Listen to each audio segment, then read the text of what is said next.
심심할 때 드렁 찐따들의 수다 심드렁 찐수다. 안녕하세요. 네, 안녕하세요. 오늘의 주제는요, 저희가 정년이와 문화유산으로 이렇게 정했습니다. 정년이 요즘 워낙 핫하잖아요. 핫했고 이 올해 2024년에 되게 손에 꼽는 화제성 높은 드라마였죠. 맞아요. 약간 온라인 커뮤니티나 저는 사실 아니면 SNS에서도 웹툰은 아예 안 봤었고, 그 이제 연재할 때 보진 않았었고, 이제 드라마가 나온다, 그리고 그게 되게 인기가 많았다라고 해서, 근데 여성 국극을 다룬다 이래가지고 되게 특이하다 정도만 알고 있다가, 이제 이번 녹화를 계기로 해서 드라마도 좀 보고 웹툰도 다시 보고 이랬어요. 저도 사실은 저는 웹툰을 잘 안 보다 보니까 정년이란 존재를 몰랐고 드라마화가 된다는 걸 보면서 처음 알았거든요. 그래서 저도 이번에 다시 만화랑 그리고 드라마를 같이 봤는데 너무 재밌는 거예요. 물론 이제 웹툰 자체가 분량이 그쵸, 엄청 맞아요. 많진 않았는데 와, 이게 진짜 후루룩 보게 되더라고요. 처음부터 끝까지. 저 보다가 약간 저의 그 마음속에 깊이 있는 네. 그 뭐랄까? 약간 찐스러운 부분을 좀 건드리는 장면들이 있어요. 뭐죠? 그래서 보다가 약간 울컥하게 되더라고요. 아, 맞아요. 그 오타쿠 뭔가 특유 그 웅장함이잖아요. 오타쿠들을 네네 오타쿠 특 웅장함. 그러니까 가슴이 약간 웅장해지는. 벅차오르게 만드는 맞아요. 그런 요소들이 좀 있어서 맞아요. 네, 저 조금 보다가 조금 눈물을 훔친 적이 몇 번 됩니다. 약간 그 막 스스로 벅차오르는 게 느껴져가지고 이러면 안 돼, 이 나이 먹고 부끄럽게 막 혼자 보면서도. 근데 막 이제 막 가슴이 막 이 벅차오르는 게 막 스스로 느껴지는 거 있잖아요. 맞아요. 저는 그 그런 걸 드라마를 먼저 느끼면서. 봤거든요. 네네. 드라마를 먼저 보니까 이제 그 장면에서 이 목소리로 이런 노래를 한다는 걸 제가 기억을 하고 있잖아요. 네네네. 그러면서 다시 웹툰에 보면서 이제 노래하는 장면들을 보니까 막 갑자기 머릿속에서 음악이 재생이 되면서 약간 이렇게 막 4차원 4D로 딱 보이는, 좋았습니다. 벅차오르셨나요? 약간 벅차올랐습니다. 다행입니다. 저만 벅차오르지 않아서. 어떻게 보면 2024년을 뜨겁게 달군 그런 드라마와 웹툰을 오늘 좀 소개를 해보겠습니다. 주제를 들으면서 근데 정년이는 정년인데 왜 문화유산이 같이 좀 붙지? 이렇게 생각하시는 분들도 있을 것 같아요. 맞아요. 저희가 이제 문화유산을 꼽은 이유가 있잖아요. 있습니다. 복수님. 그러니까 네. 정년이에서 다루는 제일 핵심적인 소재가 여성 국극이잖아요. 이제 그쵸. 여성 국극이 문화재로서 지금까지 잘 내려오고 혹은 보존되거나 혹은 이제 정부 차원에서 지원되지 않고 있어서 여성 국극이 되게 생소하신 분들도 많을 텐데 그렇게 저희가 생각을 하다 보니까 저희가 각자 관심이 있는 고전 그리고 이제 국문화, 고전문화 그리고 종교학 각자의 자리에서도 이 문화재와 관련해서 이슈가 되거나 문제가 되는 부분들이 있더라고요. 그래서 이제 여성 국극이 어떻게 등장을 했고 그리고 정년이와 같은 황금기를 거치면서 이 문화유산으로서 어떻게 유지가 되지 않았고 그리고 지금 저희가 각자의 자리에서 관심 있게 보는 문화유산과의 이슈는 무엇인지 그런 얘기를 오늘 같이 해보려고 합니다. 그렇죠. 보다 보면 국국 이런 게 있었어? 이런 생각도 좀 들고 맞아요. 국국 이 웹툰이나 드라마에 같이 등장하는 그 동시대에 조금 핫했던 문화들을 보면 뭐 성악도 있고 그죠. 뭐 영화도 있고 TV 드라마에 대한 얘기도 나오고 그죠. 또 판소리에 대한 얘기도 나오잖아요. 근데 그들 중에서 국국만 사라지고 국국은 거의 지금 이런 게 있었어? 할 정도로 좀 생소한 문화 예술이 됐고 나머지는 이제 명맥이 이어져 오고 있어요. 전 정말 처음 알았어요. 정년이 보고 솔직하게. 이게 사실 판소리랑 좀 연결된 부분이 네네네. 있어서 고전 문학 쪽을 조금 공부하다 보니까 이게 일제강점기에 들어서 이런 식으로 조금 변모가 됐다, 뭐 네네네. 공연식이 됐다, 요 정도의 지식은 좀 있었는데 여기저기서 주워들은 걸로. 근데 이렇게 본격적으로 이렇게 대박이 나면서 인기가 막 많은 정도로였는지는 몰랐어요. 근데 근데 지금도 이게 왜 사라졌을까를 이제 저희가 맞아요. 막 얘기를 하다 보니까 이제 이게 문화유산 지정 이런 거에 좀 연관이 되어 있겠다 싶어서 저희가 이걸 골랐습니다. 그렇습니다. 그러면은 저희 이제 본격적으로 자세한 이야기들 한번 시작해 보도록 하겠습니다. 먼저 이제 웹툰과 드라마를 다룬다, 정년이를 다룬다라고 하면 줄거리 소개에 대한 부분을 빼놓을 수가 없잖아요. 그죠. 그래서 첫 번째 꼭지는 줄거리를 소개하는 건데 이거를 근데 좀 구구절절하게 다 설명하기도 되게 애매하고요. 그죠.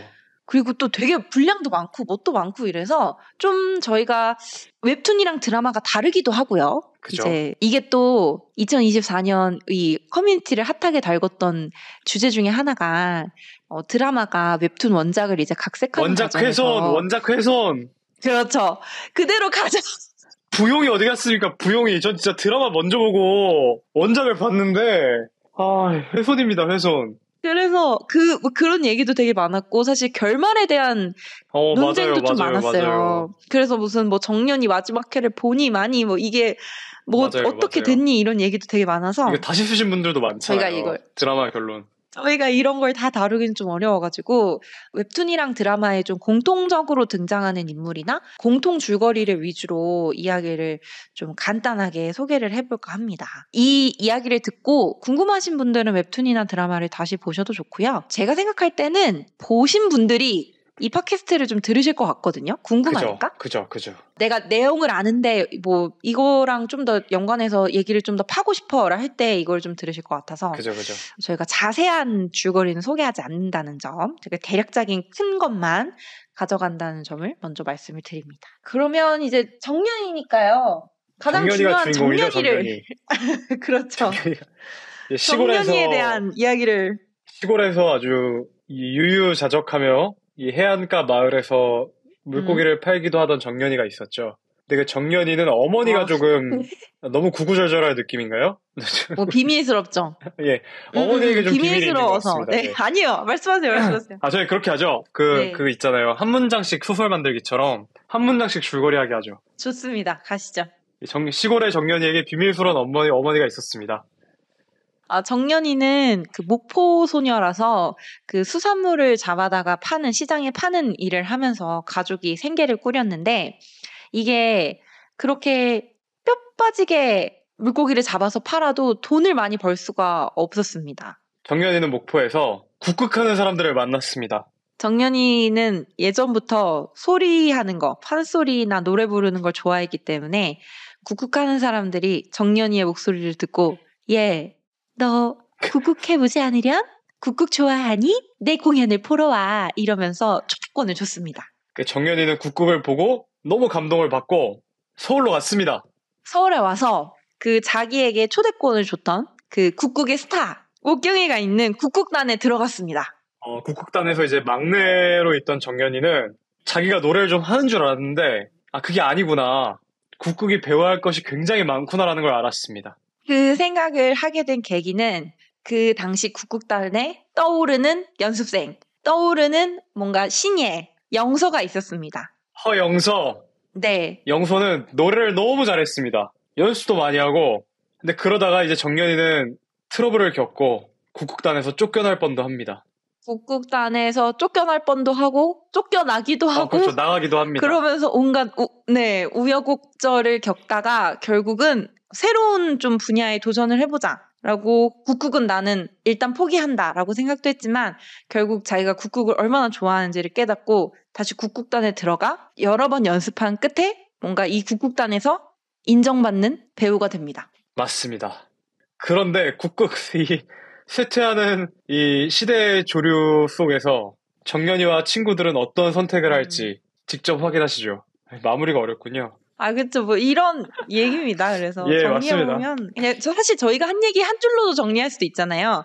그죠, 시골 소녀 정년이가 굿굿을 좋아해서 서울로 와서 우여곡절을 겪다가 굿굿 배우가 되는 그런 이야기입니다. 근데 그 웹툰에 한 줄짜리 시놉시스가 나와 있거든요. 네네네. 한 줄짜리 시놉시스 뭔가요? 가진 건 없고 배운 건 없지만 소리 하나 타고난 목포 소녀 정년의 꿈은 여성 구국단에 들어가 부자가 되는 것인데 배워야 할 것은 많고 주연 배우 자리 멀기만 하다. 과연 정년은 대스타가 될 수 있을까? 이렇게 되어 있습니다. 네. 저희가 이제 뭔가 우당탕탕해서 말한 내용을 저희가 우당탕탕 말한 내용을 정말 깔끔하게 정리해 주신 한 줄 시놉시스 감사합니다. 폭주종님. 저는 근데 이 정년을 보면서 좀 놀랐던 게 목포 소녀다 보니까 사투리가 나오잖아요. 맞아요. 근데 이제 웹툰에서는 그냥 이제 목소리나 이제 억양 이런 거 없이 그냥 글로만 돼 있으니까 사실 뭐 사투리를 쓴다 정도인데 그 드라마에서 김대리 배우가 사투리 쓰는 거 보면서 조금 놀랐어요. 너무 잘해서요? 네. 제가 그때 여러 번 밝혔지만 고창 네네. 때도 밝혔고 맞아요, 그 맞아요. 자산어보 할 때도 밝혔지만 저희 부모님 고향이 전라도라서 네네네. 제가 진짜 네이티브들 그러니까 저는 사실 어렸을 때부터 조금 수도권에 올라온 네네네. 편이고 저희 할머니, 할아버지들 부모님이랑 뵈시면은 저희 할머니 할아버지 진짜 네이티브시 그죠. 들으시거든요. 근데 진짜 와 되게 열심히 하셨다 이런 생각이 들 정도로 잘한다 좀 느낌이 있었어요. 전 그거 봤어요.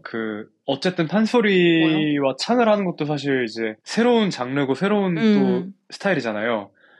아니, 이걸 어떻게 이렇게 연기를 아무리 잘한다고 해도 저거는 스킬과 테크닉이 따로인데 어떻게 저렇게 잘하시지 했는데 맞아. 막 몇 년 전부터, 3년 전부터 준비하시고 맞아. 대단하시더라고요. 배우가 아무나 할 수 있는 게 아니구나 그니까요. 싶었습니다. 그래서 저희가 이렇게 간단하게 정연이의 줄거리를 정리해봤는데요. 사실 저희는 진짜 간단하게 정리하다 보니까 이 정연이라는 인물밖에 나오지 않았지만 여기에 진짜 매력적인 인물들이 정말 많이 등장해요. 맞아요. 잠깐 이름 나왔던 문효광이라던가 허영서라던가 한 명만 꼽아볼까요? 폭주종님은 네. 웹툰이나 드라마 둘 중에서 가장 애정했던 캐릭터 한 명만 꼽으라면 저는 도행이 하겠습니다. 백도행. 도행이. 왜냐하면 저는 드라마를 먼저 봤다 그랬잖아요. 네네네네. 근데 드라마에서 나오는 도행이도 물론 멋있는데 드라마에서 도행이는 약간 그냥 약간 이렇게 총무 선배 느낌? 그쵸, 조연이고 약간 서울 깍쟁이 같고 약간 속정은 있지만 어쨌든 그냥 총무 같은 느낌인데 웹툰의 도행이가 너무 멋있는 거예요.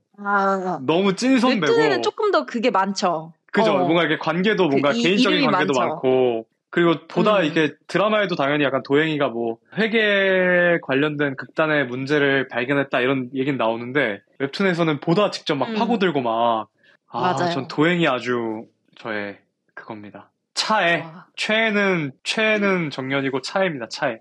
저는 서해랑. 서해랑이요? 영원한 여주인공이었던. 그러니까 사실은 약간 보신 분들은 알겠지만 마냥 착한 인물은 아니거든요. 그렇죠. 약간 안티팬도 많잖아요. 마냥 착하거나 마냥 선한 인물은 아닌데 그리고 그 해랑이가 했던 모든 행동들을 제가 찬성하는 건 아닌데 동의하는 건 아닌데 근데 저는 어떻게 말해야 될까? 욕망이랄까? 그걸 되게 매력적으로 나타낸 것 같아요. 맞아요. 그거에 솔직하고 그걸 추구하는 것도 되게 욕망을 중심으로 멋있게. 움직이고 맞아요.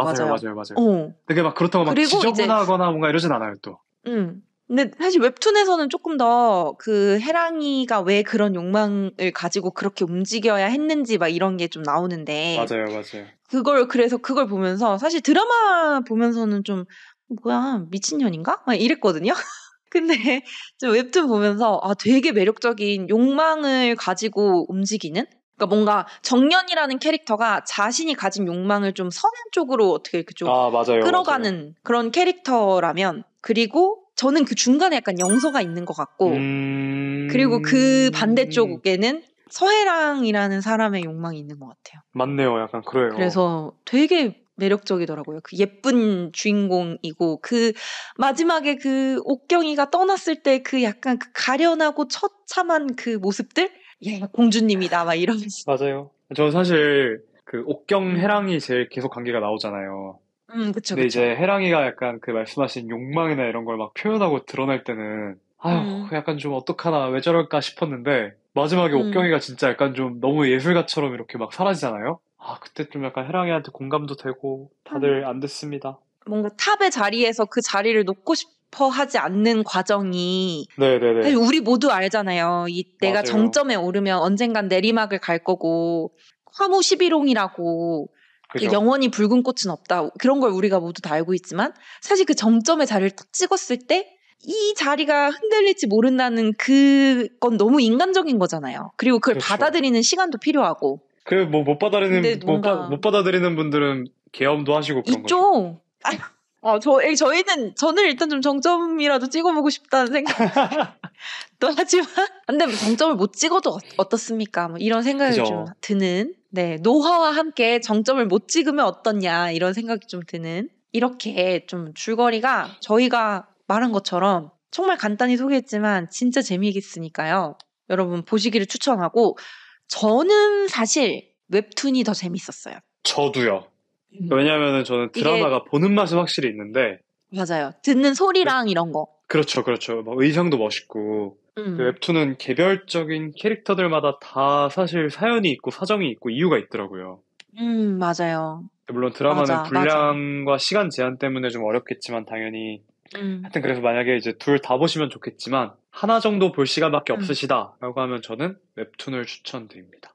단행본으로도 많이 나왔고, 그 뭐, 워낙 유명하다 보니까 뭐 도서관에서 빌리실 수도 있을 거예요. 그죠, 그죠. 그리고 이제 약간 그 드라마를 한번 찍먹해 보시고 괜찮으면 웹툰으로 오셔도 괜찮고 뭔가 음, 이런 소리 장면 이런 거 좀 보면서 네네네. 이런 소재, 이런 드라마 괜찮네 싶으면 이제 웹툰 한번 보시면 좋을 것 같습니다.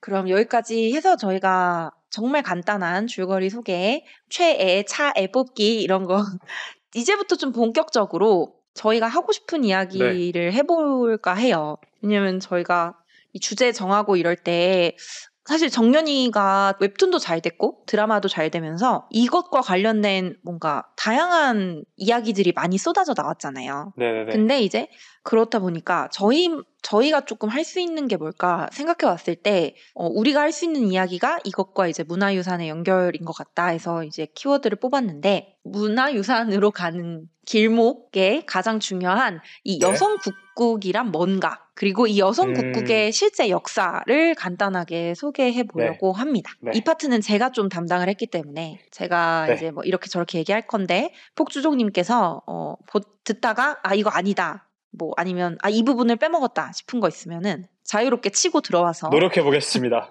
노력해 보겠습니다. 여성 국국의 역사를 좀 정리하다 보면은 어디로까지 거슬러 올라가냐면 1894년 가부개혁부터 시작이 됩니다. 가보게요. 1894년 가부개혁이 있는데 여기에서 중요한 뭐 이것저것 뭐 제도가 많잖아요. 바뀐 게 엄청 많은데 네. 이 가부개혁과 국국의 연결고리가 뭐였냐면은 여성과 남성의 동등한 교육 기회를 제공한다. 그리고 신분제를 음, 폐지한다. 이거였어요. 이 두 가지가 국국에 좀 영향을 많이 주는데 이제 남성 여성이 동등한 교육이 가능하다. 이거 이후로 학교도 많이 생겼고 여성들도 교육을 받을 수 있다라고 하면서 그 이후로 일제강점기 이때 많이 썼던 용어인 신여성의 출현이 좀 기반이 마련되고요. 음, 그리고 신분제가 폐지되면서 가장 중요한 이 기생들이 전에는 어떤 이 공기관에 소속돼서 관청 기생이라던가 이런 식으로 해서 조금 관리를 받았었거든요. 근데 이 신분제가 네. 폐지되면서 기생들이 본격적으로 어떤 예술의 영역으로 진출할 수 있게 됩니다. 음, 사실 뭐 기생들이 예술적인 그 면모를 많이 갖췄던 거는 유명하잖아요. 그죠, 홍진이도 그죠, 그죠. 있었고. 그리고 저희가 그 고창편에서 다루었던 신재효가 아주 아꼈다던 애제자 진채선도 있었고. 그죠, 그죠, 그리고 그죠. 판소리를 좀 잘한다는 그런 사람들도 있었는데 이제 그런 사람들이 신분이 낮다 보니까 신분이 낮은데 소리를 잘해. 어떤 좀 예술적인 감각이 있어. 그러다 보니까 이제 기생으로 가는 경우가 많았단 말이에요. 근데 이제 신문제가 폐지되면서 기생들이 적극적으로 나가기를 시작했고요. 그러면서 동시에 일제강점기 때는 기생들이 이 서비스라고 하죠. 기생업을 네, 하려면 그 어떤 단체를 만들고 조직을 신고를 했어야 됐어요. 네. 그래서 그냥 나 좀 노래 잘해. 나 혼자 좀 영업할래. 뭐 돈을 벌래. 이건 안 되고 어떤 이제 단체를 하나 만들어서 그 안에 소속이 돼야 이 자유롭게 그 돈을 벌 수 있는 활동을 할 수 있었는데 그러다 보니까 단체들마다 스타일이 생기기 시작하는 거예요. 그래서 어떤 A 단체는 뭔가 좀 노래 쪽을 조금 더 잘한다든지 B 네. 단체는 뭐 춤을 아주 잘 춘다든지 이런 식으로 좀 각자의 이 조합마다 각자의 스타일이 생기기 시작했습니다. 그렇게 일제강점기를 좀 보냈어요. 그래서 뭐 네.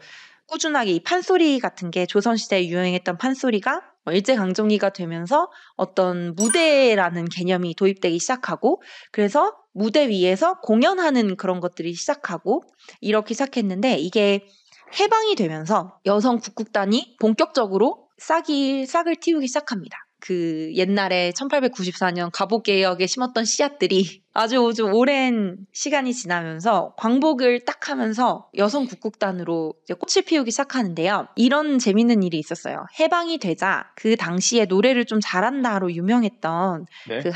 그 예술인이 여성 국악인 모임을 만들자라고 제안을 한 거예요. 네. 일제강점기 때는 우리말을 금지시켰으니까 뭐 일본어로 막 노래를 부르고 했었는데 이제 해방이 딱 되니까 야 이제 우리말로 노래 부르자 했는데 남자 국악인들이 주동이 돼서 만든 단체에는 여자들을 안 끼워주는 거예요.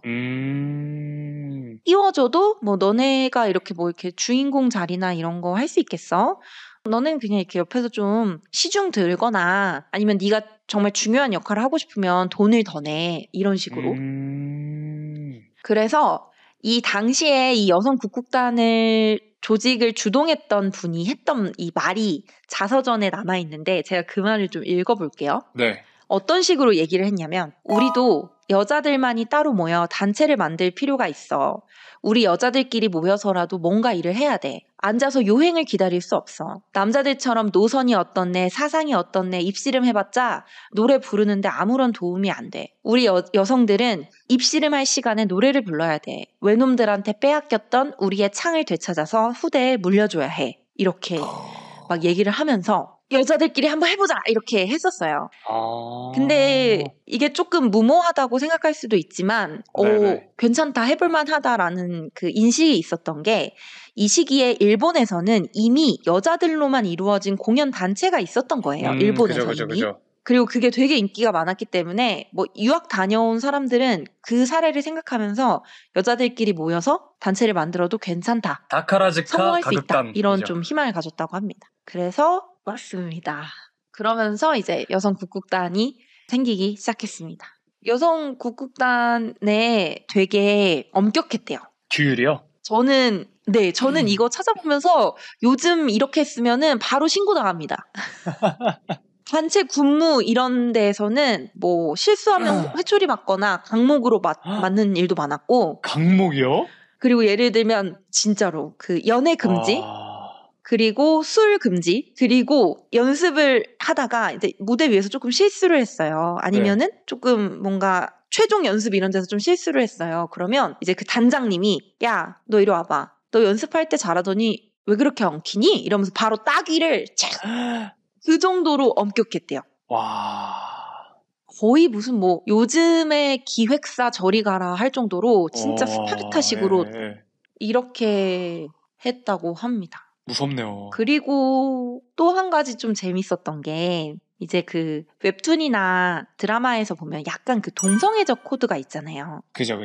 여자들끼리만 모여서 이렇게 하다 보니까 실제로 약간 그런 동성애적 코드와 관련된 연구도 있더라고요. 여성 국국단이 인기가 그렇게 많았는데 여자들끼리 모여 지내면서 어떤 이런 동성애 친밀함? 이런 게 진짜 있었을까? 이런 것도 있는데 답은 yes. 있었다. 예를 들면 한 극단적인 예로 같은 이제 국국단에 속해서 연습을 하는데 후배가 그 남장 배우를 좋아하는 거예요. 남자 역할을 하는. 그러니까 사람들이 이제 모여가지고 야 꿈깨 얘 남장 배우 한다고 진짜 남자 같아? 이러면서 옷을 벗겨가지고 얘가 생물학적인 여자다라는 걸 막 이렇게 그 걔 앉혀놓고 보여줬다는 그런 일화도 있고요. 어묵했던 시절이군요. 극단적이죠? 네. 그리고 아예 어떤 이런 여성 국국단을 들어가는 사람들이 조금 동성애를 추구한다 이런 건 아닌데 어떤 남자에 대한 조금 거부감이라달까? 이런 걸 가진 사람들도 좀 있었다고 하더라고요. 그래서 남자가 내 몸을 뭐 붙잡는다던가 아니면 다른 극단에 들어가서 남자랑 연기를 한다던가 그런 거 자체가 조금 불결하게 느껴졌다. 저는 그 얘기는 봤습니다. 약간 비슷하게 말씀하신 것처럼 그 국악인들이 기존의 어떤 창극이나 아니면은 그 판소리 모임들에서는 사실 여성이 굉장히 보조자의 위치에 있을 수밖에 없잖아요. 그리고 또 그렇게 된다면 남자 배우들은 크게 활동을 하면서 돈을 많이 버는데 이제 여자 배우들은 활동을 하지 못하게 됐을 경우에 여자 노래하는 여자는 기생과도 연루될 수 있잖아. 이런 식의 어떤 시선이나 음. 신분적인 취약성 음. 그런 것들이 되게 많았다고 하더라고요. 그 배경에. 맞아요, 맞아요. 뭐 어떤 여자들끼리 모여 있는 걸 좀 순수하게 생각해서 네. 들어가는 사람들도 있었고, 그리고 음. 근데 이런 거를 좀 뭔가 놀라고 이럴 게 아닌 게, 사실 이성교제나 성문제 이런 게 그 쉬쉬되던 사회였잖아요. 그죠. 그쵸. 그리고 어떤 시간이 뭐 조선시대 끝나고 해방됐다고 하지만 아직까지 어떤 젊은 여자가 집을 벗어나서 어떤 사회생활을 한다는 것 자체가 조금 드물던 시절이었기 맞아요. 때문에 여자들끼리만 있기 때문에 어떤 이성 문제나 성 문제에서 안전한 곳이라는 게 되게 하나의 좀 울타리가 돼줬대요. 약간 수녀원 같은 그래서 그런 거군요. 그렇죠. 네, 수녀원인데 이제 연기할 수 있고 돈을 벌 수 있는. 아. 그래서 그런 게 좀 안전하면서도 사실 뭐 가족들을 설득하기도 좋고 나중에 이제 결혼하거나 이럴 때도 뭐 문제가 되지 않는, 그러니까 사실 부모님 입장에서는 그렇게 생각한 것도 있었고, 워낙 이제 좀 쉬쉬하다 보니까 그 이성 문제를 쉬쉬하다 보니까 이런 동성 간의 문화가 하나의 관습적인 문화로 잡혀 있는 거예요. 그래서 예를 들어 이제 그 웹툰에는 S자매 문화라는 게 등장을 하는데 네네네. 너무 당연했던 거죠. 그래서 학생들이 입학을 하면 선배들이 내려와서 너네 S, 너네 S 이러면서 좀 이렇게 뽑아가는 거예요. 거기서 안 뽑히면 뭔가 창피하고 나는 뭔가 이 집단에 잘 인정을 못 받았나? 이런 생각도 좀 했다고 하더라고요.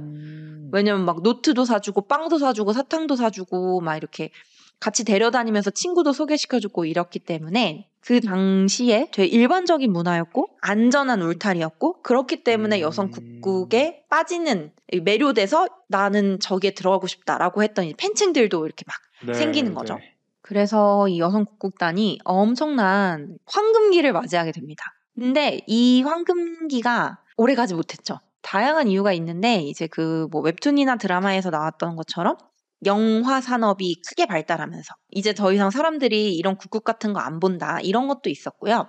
두 번째는 워낙 인기가 많다 보니까 신생 극단들이 막 우후죽순으로 생겨나는 거예요. 그러면서 이게 노래랑 춤을 잘하는 어떤 스타성 있는 배우가 점점 줄어들고, 네. 정말 이게 기본기만 갖춘 배우들, 연습을 막 오래 하지 못한 배우들이 막 네네. 공연에 등장하고 이러는 거죠. 그러면서 이제 공연의 질이 좀 떨어져서 사람들이 전 같지가 않다, 이렇게 생각했던 그 이유도 있다고 하고, 가장 중요한 건 스타 배우를 더 이상 뽑지 못한 거. 특히 남장 배우. 이게 되게 국국 쇠퇴에 큰 영향을 줬다고 합니다. 후계자 양성이 어려웠던 게 사실은 한편으로는 그 스타 중심 구조의 한계이기도 했던 거네요. 그렇죠. 그리고 뭐 남장 연기 이런 게 어떤 특별한 정식적인 이런 교육 과정이 있는 게 아니라 개인의 역량에만 조금 많이 치중돼 있었던 거예요.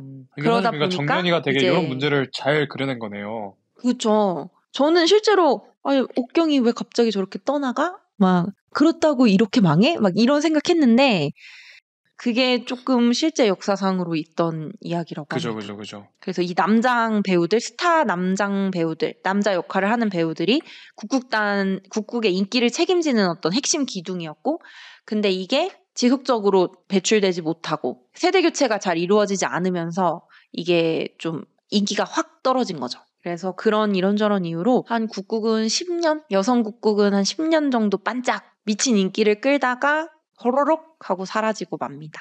안타까운 일이죠. 조금 아쉽군요. 저는 그것도 되게 재밌더라고요. 여성 국극이 이제 쇠퇴할 때도, 그러니까 여성 국극이 탄생할 때부터 쇠퇴할 때까지 가진 그 딱지와 이미지가 되게 저속하고 저열하다는 거더라고요.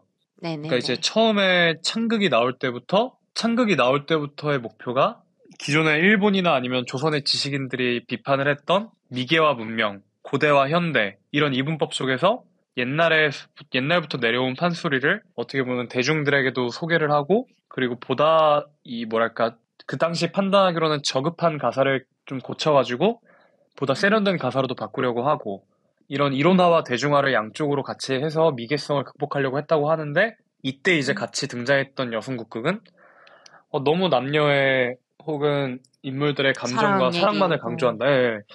그러니까 이거 자체가 또 하나의 어떤 너무나도 통속적이다? 라는 비판을 받기도 했고, 음. 그리고 또 한편으로는 여성국극이 쇠퇴할 때도 1950년도에 그 국악원이 설립이 되고 1956년에 네네. 국악재건대책위원회가 조직됐다고 하더라고요. 국가적 차원에서. 근데 여기에 참여한 음. 사람들의 면면과 이야기를 들으면 굉장히 좀 현대화와 대중화에 비판적인 입장이시더라고요. 근데 왜냐하면 현대화와 대중화 좋은 거 아니야? 라고 생각할 수도 있겠지만 당시에 이제 이런 민속 문화를 연구하고 뭔가 이렇게 정부와 함께 일을 했던 민속학자들은 너무 과한 상업화와 대중화의 현상들을 보니까 이러면 안 되겠다. 음. 음. 오래된 역사와 어떤 과거 민중들의 생활 감정, 이런 원형, 순수함과 소박함, 이런 거를 찾아가야 되지 않을까라는 식의 또 입장이었다고 하더라고요. 그래서 음. 이제 어쨌든 정리하면 이제 저는 여성국극이 처음 막 등장할 때는 미개하고 너무 통속적이다라는 이미지를 받고, 그리고 또 여성국극이 또 나중에 쇠퇴할 때는 또 순수하고 소박한 민중예술이 아니라 너무 화려하고 대중적이다. 또 이런 평을 받고. 그래서 이런 음. 뭐랄까 주류 예술계나 주류 학계 혹은 정부가 교류하는 주류 사람들에게 너무 호평을 받지 못했던 게 조금 쇠퇴의 또 중요한 음. 원인이 아닌가 싶어서 좀 안타까운 생각이 있습니다. 비슷한 게 이게 사실 저도 비슷한 의견을 좀 본 게 있는데 네. 어쨌든 이 국국이라는 게 판소리에서 시작하잖아요. 그러니까 판소리에서 많이 판소리가 원래는 1인이 부르던 이 노래였는데 이게 대사를 나눠서 음, 연극식으로 누가 이 대사를 맡고 누가 이 대사를 맡고 이러면서 이제 좀 창극으로 발전이 된 거고 그 네네. 창극 중에서 이건 우리나라의 것이다 라고 해서 국악처럼 이게 국이 나라국자 들어가잖아요. 네네네. 그것처럼 이 창극도 우리나라의 극이다, 연극이다 해서 국극 이렇게 좀 이름이 바뀌었다고 하더라고요. 그래서 음, 사실은 이 판소리랑 창극이나 국극이랑 이런 게 좀 연결이 되다 보니까 판소리 소리를 하시던 분들 중에 이제 초기에 여성 국극단을 세운다거나 아니면 이 창극에 참여하신 분들 중에서 이 판소리를 공부하신 분들이 되게 많았던 거예요. 그죠, 출발점이. 그죠, 그죠. 네네네. 그러니까 이게 소속이 갈리는 거죠. 나는 지금 출신 창극을 같은 하거나 거군요. 국극을 하고 있긴 하지만, 그쵸. 나는 판소리 하는 사람이야. 라는 인식이 그분들한테는 있는 거고. 아, 그리고 이제 이게 국극이 한참 유행을 하면서 그때 이제 들어오신 분들이 있잖아요. 네네네. 그러면서 이 판소리와 전혀 상관없이 이 연기나 아니면 이 무대를 좀 중시하는 음, 그런 사람들이 이제 들어오기 시작하잖아요. 이게 인기가 네네네. 많았으니까. 근데 네네네. 이제 그런 분들 입장에서는 나는 판소리랑은 상관이 없어. 그러니까 이 어떤 음, 이런 노래 같은 거를 마음대로 바꿔도 되고, 뭐 노래 좀 다르게 하는 것도 상관없잖아. 이런 좀 입장 차이들이 있었다는 거예요. 음, 그래서 이 국국이 조금 쇠퇴기에 접어들고 아까 말씀하신 것처럼 막 국악 보존회, 민족 예술 보존회 이런 것들이 생기기 시작하면서 초반에 판소리로 시작해서 창극으로 오셨던 분들은 다시 판소리로 돌아가고 그러면서 지금 국국판에 대한 약간 회의감 같은 거? 아, 왜 이렇게 네네네. 많이 대중화되고 상업화됐지? 내가 사랑하고 내가 원래 했던 판소리는 이렇지 않았는데. 이런 네네. 생각이 조금 갖게 되신 분들은 떠나는 경우가 많았고. 그리고 이제 조금 더 정말 국국을 어떻게 공연 예술로 조금 접하신 분들은 뭐 네네네. 이런저런 다양한 시도를 했는데, 근데 그게 아까 말씀하신 것처럼 인정이 되지 않았던 거죠. 너네 결국 판소리 아류잖아. 너네 그냥 사람들 앞에서 즐겁게 해주는 거잖아. 니네한테 무슨 예술성이 있어? 네네네. 이런 식으로. 그래서 그런 말도 있더라고요. 판소리는 결국 원형이 됐잖아요. 그죠, 그죠. 어떤 우리가 지키고 보존해야 하는 그런 건데, 그 입장에서 봤을 때 여성 국극은 아류다. 그렇기 때문에 좀 인정을 받지 못했다. 이런 것도 있고, 말씀하신 것처럼 어떤 무형문화재를 어떻게 할 것인가, 뭐 우리가 이 혼란한 시기에 무엇을 우리의 것으로 보존할 것인가, 이런 것들을 네네. 먼저 선점했던 그런 논의들을 먼저 이끌어갔던 사람들 입장에서 어떤 여성 국극이 말씀하신 것처럼 저속하고 대중적이고 상업화된 그런 것들이 되면서 이제 더 쇠퇴의 확 급물살, 보호받지 못한 이런 게 있는 것 네네. 같습니다. 전 사실 국극이라는 걸 저희가 잘 몰랐잖아요. 근데 이게 왜 음. 이렇게 몰랐는가를 봤을 때 그렇게 한창 떴다가 쇠퇴했던 역사를 보고 나니까 되게 음. 안타깝더라고요. 그쵸. 왜냐면 맞아. 아예 이런 게 우리한테 없던 거를 누가 새로 만든 거면 그리워할 것도 없지만 또 이제 맞아. 이런 뭐랄까 나름의 어떤 또 문화적 자원이 있던 게 아예 사라진 거잖아요. 음. 근데 재밌는 건 또 최근에 또 새롭게 여성국극을 또 만들거나 올리거나 하시는 분들도 있더라고요. 그리고 이제 계속 그 단체는 계속 있는 것 예, 같아요. 예, 맞습니다. 그리고 이제 제가 본 관련돼서 요 글을 쓰신 분들도 2000년대 지나가면서는 이제, 그러니까 1990년대, 2000년대 지나가면서 학계에서도 좀 재평가가 이루어지고 있고, 관련된 다큐멘터리도 나오고, 또 나중에, 물론 어떻게 전개가 될지 모르겠지만, 그 아까 여성 국극을 만드는데 아이디어를 줬다고 할 수 있는 또, 그 일본의 다카라즈카 가극단 있잖아요. 근데 네네네. 다카라즈카 가극단은 지금도 잘 운영이 되고 있으니까, 어쨌든. 그런 식의 또 오, 새로운 모델이 또 가능하지 않을까 하는 생각은 또 있습니다. 기대입니다, 기대. 맞아요.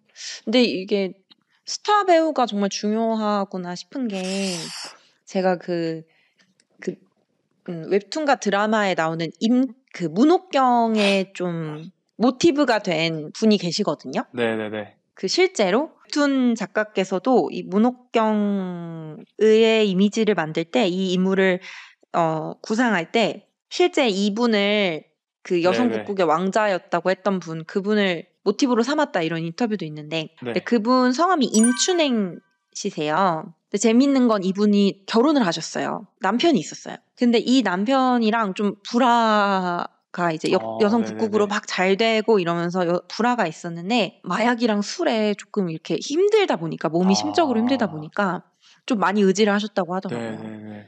그래서 전 좀 놀랐던 게, 공연이 있어서 막 분장을 하다가 안 되겠다 해서 대역을 이제 세우고 술을 마신다던가, 공연이 이제 6시 공연 시작인데 5시에 이미 술에 한참 취해 있다던가, 아니면 병원에 가 있다던가, 이런 식으로, 아, 네, 좀 이런 경우가 있었대요. 그래서 이 임춘행이라는 배우, 예를 들어 이 드라마나 웹툰을 대비해보면 문옥경이라는 그 스타 배우를 만나러 왔는데 다른 네네. 대역이 이제 와서 연기를 하고 있는 거예요. 아, 그러니까 막 야유하고, 막 이게 뭐냐, 막 불만도 많이 하고, 그렇게 관심도 좀 저하되고 많이 떨어지고 그랬다고 하더라고요. 아, 그런 이야기도 있었어요. 그래서 저희가 이렇게 여성 국국의 역사, 파란만장한 짧고 굵고 빛났던 여성 국국의 역사를 좀 맞습니다. 정리를 해봤는데요. 그러다 보면 왜 사라졌나를 살피다 보면 저희가 이제 얘기했듯이 이게 문화유산과 연결이 됩니다. 그리고 이제 뭐 어떤 것은 동시대에 같이 시작한 거였는데 어떤 판소리 같은 거는 우리가 지키고 보존해야 하는 문화재가 되면서 지금까지도 우리가 딱 우리의 전통 공연 예술하면 떠오르는 어떤 그런 게 됐잖아요. 계속해서 그죠, 그죠, 그죠. 신인들도 이렇게 들어오고 그런데 이제 그 문화유산에 속하지 못한 어떤 전통 문화들은 아무리 인기가 많고 빛났어도 어떤 나름 뭐 이런저런 이유로 사라지는 게 좀 세상사인 것 같아요. 그래서 저희가 이제 4번째 꼭지로는 국국의 역사, 국국은 왜 사라졌을까 이런 것들을 하면서 이 문화유산과 관련된 이야기를 좀 해보려고 합니다. 그리고 저 폭주종님과 저 라이더가 속해 있는 각자의 분야에서 이 문화유산과 관련된 고민거리가 되게 활발하게 이루어지고 있거든요. 초반에 이제 폭주종님께서 말씀하신 것처럼 그 이야기를 조금 이제부터 해보려고 합니다. 저는 이제 종교학 찐따기 때문에 다양한 종교 공동체, 그리고 종교 의례들이 있잖아요. 근데 이제 종교도 사실 무형문화재 하나이기 때문에 국가적 차원에서 지원을 하거나 아니면 국가적 차원에서 그 무형문화재 전승자 혹은 보존회 이런 것들을 이제 만들어내기도 하는데요. 근데 이거 그러니까 흔히 생각하시면은 당연히 무형문화재로 인정받는 게 좋고 명예롭고 또 경제적으로도 도움이 되고 그리고 긍정적인 측면만 있다고 생각하실 것 같아요. 근데 물론 긍정적인 측면이 있는 건 맞습니다. 일단 첫 번째로는 다른 무형문화유산에 비해서 일단은 종교문화 특히 이제 우리 민속의 그 무속 의례, 굿 같은 것들은 문화재 지정이 좀 더뎠어요. 왜냐하면 이제 아까 창극과 이제 여성 국극에 대해서도 이야기 잠깐 했지만 그 문화재 지정을 하거나 문화재에 대해 논의를 하는 분들도 객관적으로 뭐가 문화재인지를 정하는 게 아니라 자신들이 만든 문화재라는 개념이 있는 거잖아요. 그래서 기존의 이제 무속 의례나 굿은 이것들이 미신이다. 혹은 시대에 뒤떨어졌다. 이런 인식이 좀 있어서 명확하게 가치가 규명되거나 조명되지가 좀 않았습니다. 이런 측면에서 봤을 때는 이제 문화재로 지정이 되는 것이 되게 활기를 불어 넣어주고 그리고 이 굿과 의례와 이 무속 의례에 전술을 보다 원활하게 도와준다는 차원에서 도움이 되고 있습니다. 더 구체적으로는 이제 그 무속 의례에 참여하는 구성원들에게 이들이 무형문화재 이수자, 전수자가 됨으로써 사회적인 지위를 주기도 하고 그리고 또 이제 이 유산을 보유한 사람들이 보다 공적인 국가가 주도하는 교육 프로그램에서 어떤 문화 발전에 기여를 할 수도 있다는 점이 조금 긍정적인 요소라고 할 수도 있겠습니다. 그리고 또 이제 무속의례 외에도 어떤 지역 공동체 축제 같은 문화재가 있잖아요. 네네. 대표적으로 뭐 강릉 다도제 같은 것들이 있겠죠. 근데 이런 경우에도 사실은 무형문화재로 지정이 되면 좋은 것이 그 행사를 준비하는 조직들이 되게 많고 여러분들이 참여를 하시는데 그때 이제 조직들의 법적인 지위도 확보가 되고 그리고 보다 역할 구분이 명확하게 이루어지기도 하고 또 이제 요거를 교육하고 전승시키는 과정에서 되게 많이 배운 분들도 오시고 현대화가 가능하고 하여튼 이렇게 종교 의례가 무형문화재로 인정받는 게 지니는 이제 당연하게도 좋은 효과들이 있다고 말씀드릴 수 있겠습니다. 그런데 한편으로는 종교 의례가 문화재로 지정되는 게 좀 부정적인 평가를 하시는 분들이 또 있고 이거를 거부하시는 분들도 계세요. 그래서 이제 관련돼서 어떤 점이 있냐면 첫 번째로는 일단 기본적으로 무형문화재를 선별한다는 게 국가의 선별이라는 게 좀 어려운 것 같더라고요. 그러니까 이제 어떤 거는 무형문화재가 되고 또 어떤 거는 무형문화재가 안 된다. 이 기준을 이제 명확하게 정하기가 어렵고 누가 정할 것이냐, 또 어떻게 정할 것이냐라는 문제가 발생하는데 특히나 이제 물론 다른 문화들도 그렇지만 특히 종교 의례와 종교 문화 같은 경우에는 이게 한편으로는 그 굿 문화의 다양성을 좀 해칠 수도 있다. 이런 비판이 제기가 됩니다. 왜냐하면 되게 한 지역에 보다 유명하고 메이저한 캐릭터를 지닌 굿들이 무형문화재로 인정되면 그 소수의 것들이 굉장히 팽창되고 비대해져서 그 외에 조그만 것들에 대한 관심을 빨아들이고 잡아먹는 이런 식의 결과로까지 이어질 수도 있게 되고요. 그리고 비슷한 지점에서 이제 국가가 무형문화재를 정한다고 할 때 국가는 근본적으로 원형을 되게 중시하더라고요. 맞아요.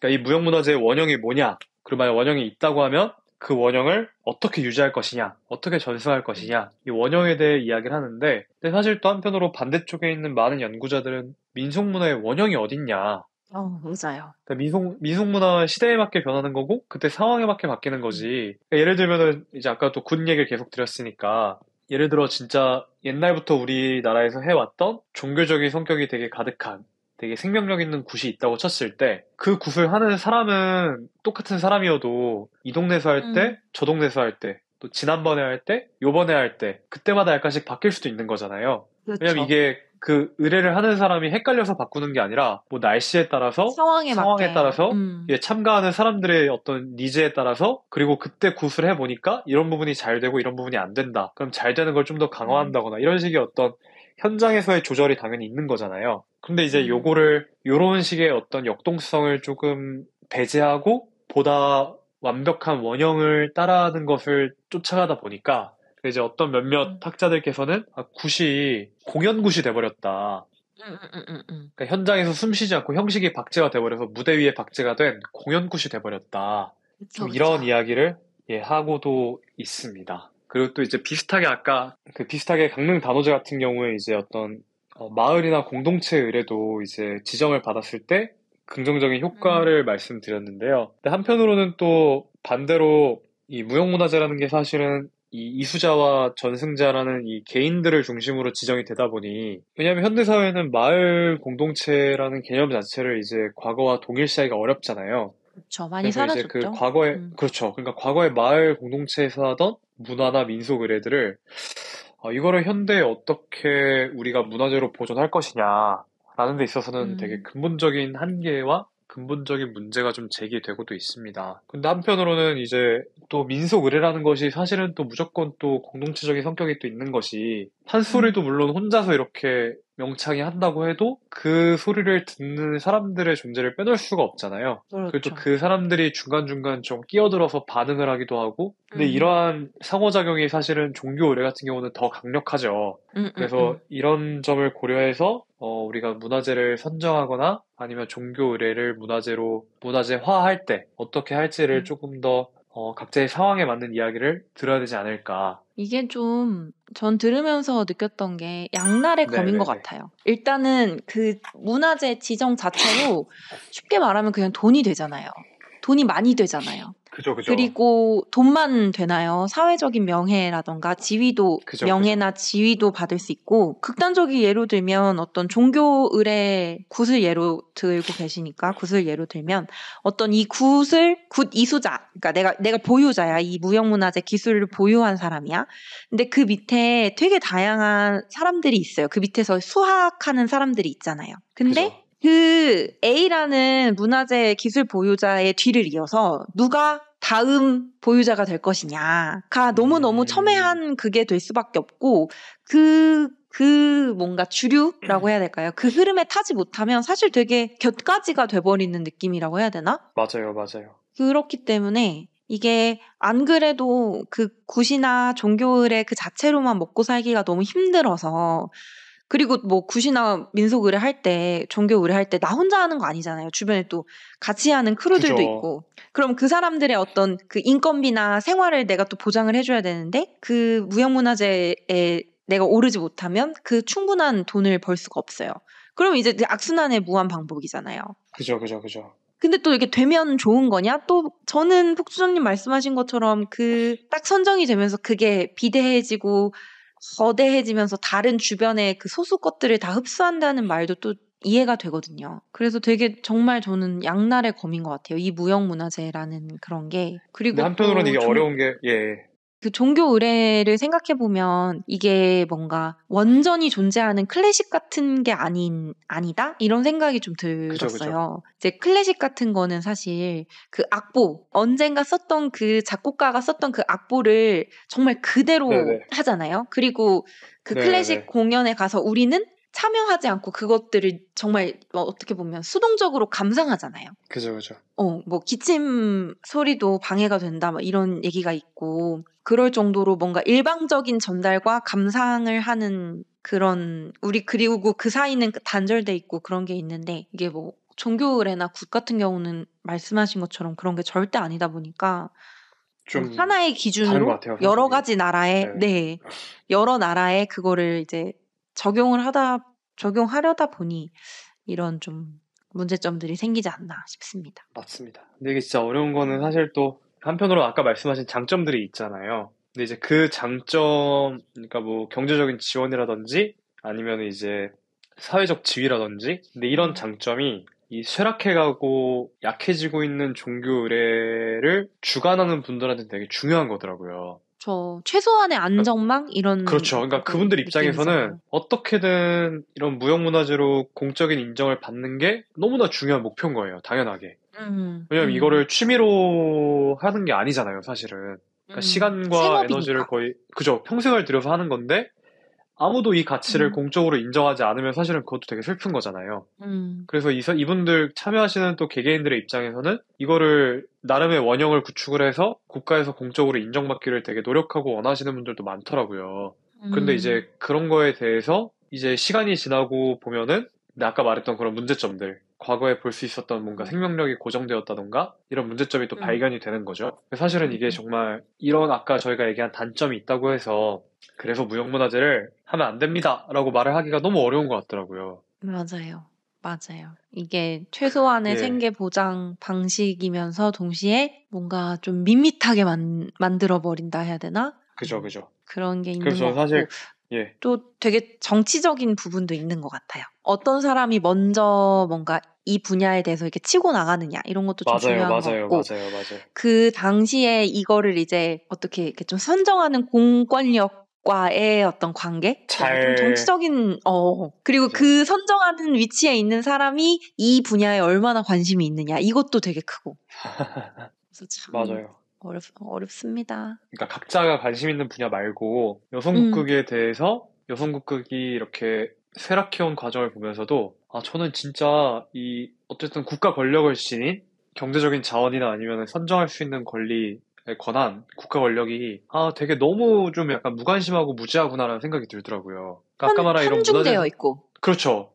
또 이제, 음, 근데 물론 당연히 국가 권력이 문화유산의 전문가가 아니기 때문에 문화유산 전문가를 부를 음, 수밖에 없지만, 말씀하신 것처럼 거기에 누가 맞아요. 불려가느냐. 그러니까 맞아요. 되게 몇 번 더 얘기하고 좀만 더 깊이 우리가 같이 이야기를 하고 생각을 해보면 해결될 수 있는 지점들은 분명히 있겠죠. 근데 음, 그것마저도 해결이 안 되고, 너무나 명확한 문제들이 발생하는 걸 보니까 그런 건 좀 음. 아쉽더라고요. 근데 물론 뭐 아니, 이게 사실 뭐 한 발 떨어져가지고 농담조로 팟캐스트에서나 막 하는 거죠. 얘기나 제가. 이게 농담조로 하는 말이 그거 예. 아세요? 언제부턴가 2010년도쯤 10년대인 것 같은데 일정 수준 이상의 대형 건물 앞에는 조각상이 꼭 설치되어야 한다는 법이 알아요, 알아요. 있대요. 예, 예, 예, 그래서 예. 좀 정말 큰 데 빌딩들 앞에 가보면 앞에 있잖아요. 무슨 조각상이 있어요. 맞아요, 맞아요. 근데 이것은 카더라지만 뭔가 이런 미술 공연 조각 관련된 분께서 이 법을 제정할 때 그 제정하는 그 뭔가 사람들 안에 이거에 관심 있는 사람이 있던가 아니면 뭔가 이익을 가질 로비 수 있는 같은. 사람이 있어서 아니 뭐 로비까지는 아니지만 그러니까 뭐 이쪽이 이런 분야가 너무 되게 중요한데 조각이 너무 중요한데 우리가 이 일상생활에서 이 조형 미술의 소중함을 잘 모르는 것 같다. 사실 맞는 말이잖아요. 그렇죠? 그러니까 그런 거에 정말 관심이 있고 이런 걸 뭔가 조금 이렇게 부흥해 볼까라는 생각을 가지고 있다면 그 법이 제정되고 그럼 그 법이 제정되면서 조형 미술이나 조각하는 분들은 사실 일거리가 되게 많아지는 거잖아요. 그죠, 그죠, 그죠. 그러면 되게 이득이 되는 거죠. 그래서 그 예를 들면서 이건 그냥 우스갯소리인데 저희 선배 중에 한 명이 야 지금 누가 교수 되고 이런 게 중요한 게 아니야. 장관이 돼야 돼 장관이 막 이러는 거예요. 장관이 돼서 이 정책에 고전 문학을 의무화하는 그런 정책을 펼쳐야 된다고 막 이러면서 해줬던 말이 생각이 납니다. 그거 되게 뭔가 진실의 일면을 잘 포착하신 말씀이시네요. 그럼요. 그러니까 이게 결국엔 타고 올라가다 보면 무엇이 선정되느냐 그리고 그 선정 과정에서 누가 관심을 가지고 있느냐가 어쩔 수 없이 연결되기 때문에 이게 정치적일 맞아요. 수밖에 없는 것 같아요. 이 제도 자체가. 그래요, 맞아요. 맞습니다. 그렇습니다. 뭐 말할수록 되게 씁쓸해지는데요. 되게 그 오타쿠를 찐따의 어떤 가슴 한구석에 그 찐스러움을 자극하는 웹툰으로 시작해서 아주 현실적인 이야기로 흘러가고 있습니다. 그러면은 이제 좀 제 분야에 관련된 이야기를 해볼까 하는데 괜찮을까요? 가주시죠. 지금 이 옛 이야기 분야에서는 이 옛 이야기 우리가 흔히 알고 있는 옛 이야기라고 부르는 거를 학문적인 용어로는 설화라고 부르는데요. 이 설화 분야에서는 무형문화재, 무형유산 지정이 되게 핫한 이슈입니다, 지금. 그래서 2024년자로 되게 따끈따끈하게 나오는 논의들, 발표들, 연구들이 되게 많이 나오고 있고요. 그래서 제가 이 설화가 무형문화유산의 등재를 위해서 굉장히 노력을 하고 있어요, 지금. 왜냐하면 설화가 무형문화재가 되는 건가요? 그렇죠. 그게 가능성이 생겼습니다. 왜냐하면 이제 이 2016년 정도에 국가 무형문화, 옛날에는 무형문화재라고 불렀는데 지금의 정식 명칭, 2016년에 좀 개편된 이후로 정식 명칭은 국가 무형유산이에요. 근데 여기에 2016년에 새로 신설된 분야가 있습니다. 항목이 새로 만들어졌어요. 그게 구전 전통 및 표현입니다.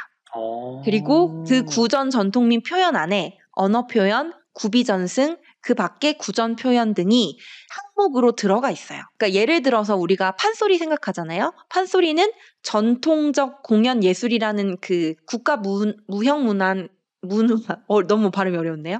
국가 무형유산 카테고리가 있어요. 그 전통적 공연 예술에 음악에 판소리가 이렇게 들어가 있는 거거든요. 근데 이게 원래는 한 3개, 4개 정도였는데 2016년에 개편을 하면서 7개로 확대를 했어요. 하나, 둘, 셋, 넷, 다섯, 여섯, 죄송해요. 6개로 확대를 했는데 그 중에 하나로 신설된 게 구전 전통 및 표현입니다. 근데 재미있는 건 2016년에 이 카테고리가 신설이 됐는데 2024년까지 등재된 게 하나도 없어요. 아, 진짜요? 재밌지 않나요? 네. 이 구전 그럼 카테고리를 전통 만들 때 미리 뭐 준비하지 않나요? 이런 거 올리자 이렇게 같이 준비하지 않나요? 카테고리랑? 아마 그럴 것 같은데 그냥 만들진 않을 거예요. 그쵸? 그리고 이 분야를 우리가 국가 무형유산으로 등재를 해야 된다라는 계속적인 목소리가 있었으니까 아마 카테고리를 새로 신설을 했겠죠. 근데 아직까지 한 건도 없습니다. 오, 재밌네요. 그러다 보니까 이런저런 논의들이 많이 쏟아지고 있어요. 왜 2016년에 처음 신선됐을 때 우리가 이 설화가 이 분야에 들어갈 수 있을 거라는 되게 기대가 많이 나왔고 관련된 연구가 네네네. 있었는데 이게 지금 2024년까지도 등재된 게 하나도 없다 보니까 그렇다면 왜냐라는 이제 질문이 드는 거잖아요. 거기에 대한 왜요? 좀 연구들 몇 가지로 요약을 할 수가 있습니다. 간단하게 말씀을 드리자면 일단은 지금 상황을 조금 설명을 드리면 2024년까지 등재된 게 아무것도 없다 보니까 문화재청, 현재는 국가유산청으로 이름을 바꿨는데 그 단체에서 이걸 주관하는 단체에서 연구과제를 좀 진행을 했습니다. 그래서 쉽게 말하면 이런 거예요. 야, 이거 우리 카테고리 만들어놨는데 아무것도 등재 안 됐잖아. 여기 등재할 만한 거 자료조사 좀 해봐. 이런 거예요. 그래서 그 자료조사들을 조금 지금 하고 있는 상황인데 이게 결론적으로 말씀드리자면 쉬워 보이지 않아요. 이유를 먼저 조금 말씀을 드리자면 이 무형유산 등재의 가장 중요한 게 뭐라고 생각하세요? 폭주종님은? 뿌리 같은 거 아닐까요? 정답이에요. 와, 역시 감각이 다르시군요. 아, 맞나요? 뿌리 맞나요? 뿌리? 뿌리라는 걸 조금 더 설명해 보실까요? 이 국가 무형유산으로 등재될 때 뭘 되게 중요하게 생각할까? 뿌리라는 걸 조금 더 설명해서 말한다면? 뿌리를 좀 더 설명해 달라고요? 네네. 저는 약간 제가 생각하는 뿌리는 그러니까 누가 집구석에서 막 상상으로 만들어낸 거면 안 되고 되게 어떤 지역에서 어떤 시기 이후로 뭐 어떻게 유래돼서 이렇게 전승이 되어 왔다 이런 식의 어떤 계보가 좀 명확한 거를 강조하지 않을까 생각합니다. 너무 좋은 답인데요. 이게 지속성과 연결이 돼요. 말씀하신 것처럼 그 뿌리 언제 시작하고 언제 어디에서 유래된 거랑 같이 연결되는 게 이게 어느 정도로 지속이 됐냐 이거잖아요. 그러니까 구전 전통이다 보니까 뭐 누가 언제 만들었다를 모를 수는 있지만 어쨌든 이게 얼마나 오래 지속되었는가가 너무 중요한 거예요. 그래서 그리고 이게 구전 전통이잖아요. 이게 그냥 설화라는 이야기를 등재하는 게 아니라 구전하는 전통이기 때문에 지금까지도 사람들이 입에서 입으로 전하는 이야기가 너무 중요한 거예요. 오랫동안 사람들이 입에서 입으로. 근데 아시겠지만 요새 사람들이 모여서 이야기 안 하잖아요. 그죠. 그렇죠. 전통적인 이야기판이라고 하는데 사람들이 모여서 내가 전에 어디선가 들었던 이야기를 말하고 청중들이 반응하고 그러면 또 누군가가 이야기를 다시 바통을 받아서 야야야 내가 비슷한 얘기 알아 이러면서 이제 이야기를 하는 그런 판이 없어요. 사실상. 유튜브인가요? 유튜브? 그렇죠. 이제는 뭐 이제 유튜브 판으로 넘어가거나 뭐 거기서 댓글로 이야기하거나 하는데 그게 사실 어떤 전통적인 이야기판을 그대로 계승했다라고 말하기는 조금 사람들마다 그죠. 생각이 다를 수가 있잖아요. 그래서 문헌설화도 있어요. 그러니까 구전 입으로 전해지는 거 아니고 우리가 야담이나 이런 거 있잖아요. 사실 그것도 설화거든요. 근데 그것들은 아예 무형유산으로 등재될 수가 없어요. 왜냐하면 전달되는 행위가 없기 때문에. 그래서 지금 이 신설된 카테고리에 들어가기 위해서는 전달되는 그 구전의 행위가 너무 중요한데 실제적으로 이 행위는 지금 전승이 끊겼다. 그런데 이 국가 무형유산 등재를 할 때 만약에 전승이 끊기면 다시 시작된 시점부터 체크를 합니다.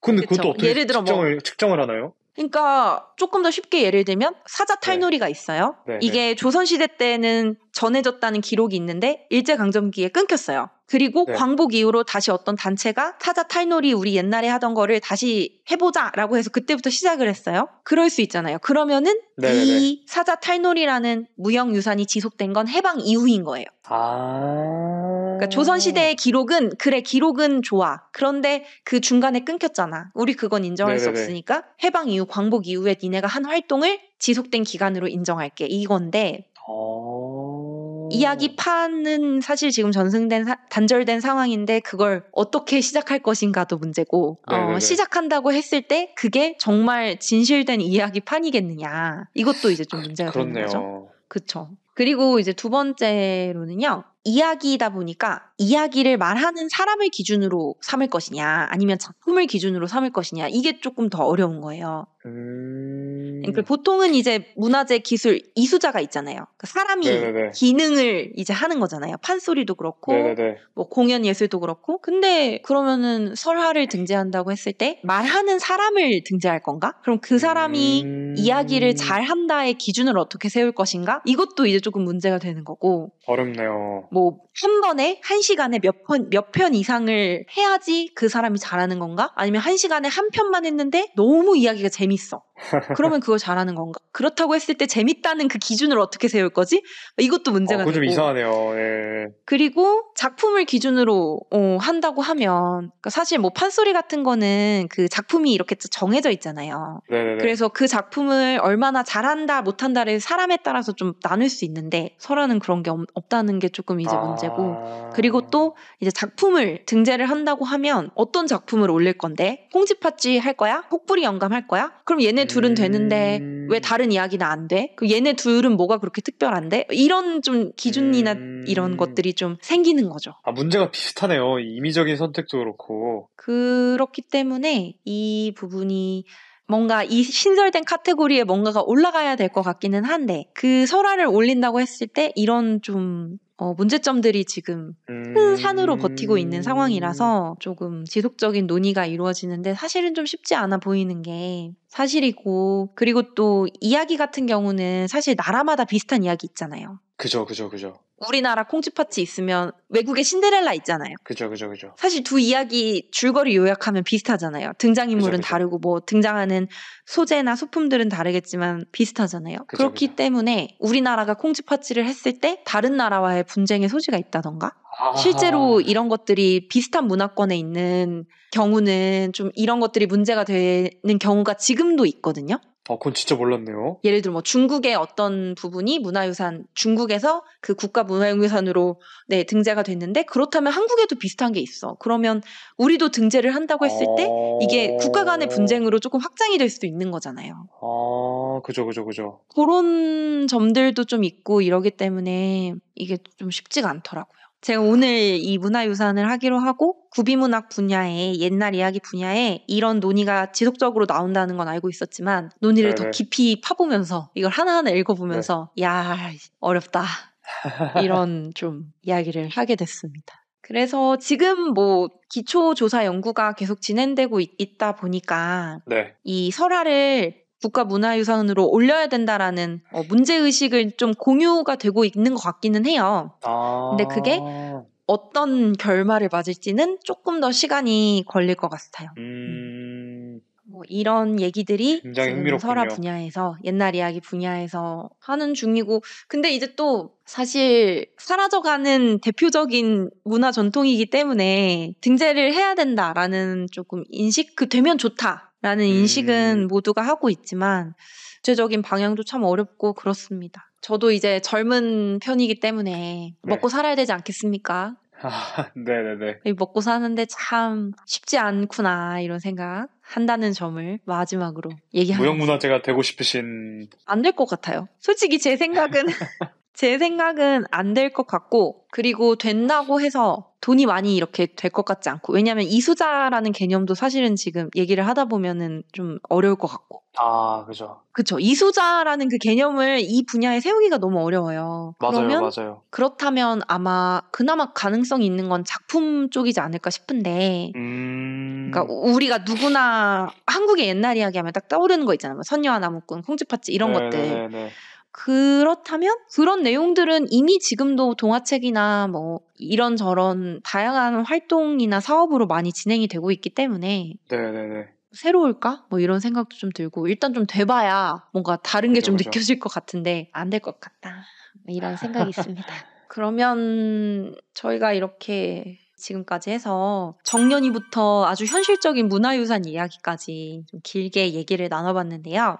이게 만족하셨으련지 모르겠네요. 정년이를 생각하고 만약에 이 팟캐스트를 들으신다면 조금 실망하실 수도 있을 것 같고, 왜냐면 뭐 캐릭터 분석이라던가 거기에 나오는 다양한 노래라던가 이런 걸 구체적으로 얘기한 건 아니기 때문에. 근데 사실은 그런 이야기도 좋지만 저희는 좀 프로그램의 성격상 저희만이 좀 할 수 있는 찐따잖아요. 이야기를 해보고 싶어서 그렇죠. 네. 선정을 했으니까 그냥 단순히 하나의 콘텐츠를 즐기는 것도 좋지만 그 콘텐츠가 참 재밌다면 그런 것들이 왜 지금까지는 이어지지 않았을까. 그리고 그것과 관련된 것에 대한 이야기도 한번 귀 기울여 주시면 좋겠다. 이런 말씀을 드리면서 오늘의 심드렁 찐수다는 여기에서 마무리하겠습니다. 그러면 저희 코너 이름 외치고 마무리하겠습니다. 심심할 때 드렁 찐따들의 수다 심드렁 찐수다 다음에 만나요. 다음 시간에 만나요. 감사합니다.